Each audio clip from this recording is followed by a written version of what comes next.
आता मार्ग हा तुम्ही आम्हाला विचारताय का त्यांना विचारायला पाहिजे? तिथं एक मुख्यमंत्री, दोन दोन उपमुख्यमंत्री सगळे इथं महाराष्ट्र सरकार थाटून बसलेले आहेत. शेतकरी इथं धाय मोकळून रडतायत. पूरग्रस्तामुळे तर सोलापूर आणि मराठवाड्यातली अनेक गावं पूरग्रस्तामुळे रस्त्यावरती आलेले आहेत. पूर्ण संसार वाहून गेलेला आहे. लाडक्या बहिणीला निधी मिळत नाहीये. परत विधवा आणि परित्यक्त्या, परत निराधार ज्या महिला आहेत त्यांना तर वर्षभर पैसे आलेले नाही आहेत अकाउंटला. आणि आता भुजबळ साहेबांनी डिक्लेअर केले की आनंदाचा शिधा पण मिळणार नाहीये. म्हणजे महिला आता रोज रेशन दुकानापुढे, बघा, रेशन दुकानापुढे रोज येतात, बसतात दुकान उघडस्तावर वाट बघत की बाबा आम्हाला कधी आनंदाचा शिधा मिळेल, आम्ही कधी आपल्या नातवंडांना, नवऱ्याला काही थोडंफार गोडधोड करून खाऊ घालू आणि दिवाळी साजरी करू म्हणून. मग आता आम्हाला तुम्ही विचारू नका, त्यांना विचारा सरकारला की दिवाळी साजरी करायची का शिमगा करायचा आहे नक्की. त्याचं उत्तर आम्हाला त्यांनी द्यावे, मग त्याप्रमाणे आम्ही कृती करू.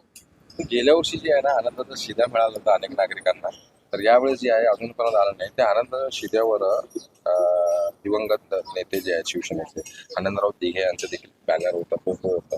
तर ते फक्त मार्केटिंग पुरतं होतं का? आनंदराव दिघे हे धर्मवीर आहेत आणि त्यांनी उलट हिंदू धर्माची जी संस्कृती आहे ती पालन करायला, तिला जोपासना करायला त्यांनी खूप मोठं महत्त्वाचं कार्य आहे आणि सगळेजण आम्ही त्यांना मानतो.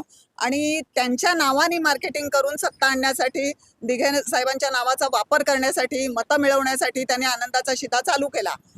ठीक आहे, चालू केला, एक मागच्या दिवाळीपर्यंत त्यांनी दिला. आता मुख्यमंत्री बदलले, आता आनंदाचा शिधा बंद केलाय. आता आम्हाला तेच वाईट वाटतंय की आनंद दिघे ज्यांच्या नावाचा तुम्ही वापर केला त्यांच्या आत्म्याला किती दुःख होत असेल की आपला वापर करून गोरगरिबांची फसवणूक करत आहात म्हणून. आता परवाच जे आहे ना सोलापूरच्या एका एकनाथ शिंदे गटाच्या नेत्या ज्या ज्योती वाघमारे सोलापुरात जे आहे ना पूरग्रस्तांसाठी किट वाटप फिरत होते. एक व्हिडिओ देखील व्हायरल झाला होता.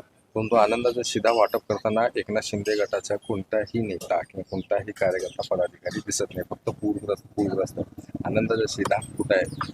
आनंदाच्या शिध्यासाठी आता भरपूर सगळे ट्रक लाईनमध्ये लागलेले आहेत त्यांचे, आणि ज्योतिताई वाघमारे यांच्या नेतृत्वाखाली प्रत्येक झोपडपट्टीत, प्रत्येक घरोघरी आनंदाचा शिधा ते प्रत्येक रेशन दुकानावरती जाऊन वाटणार आहेत. म्हणजे असं चित्र भविष्य काळात महाराष्ट्राला दिसावं अशी आम्ही अपेक्षा करतो या निमित्ताने.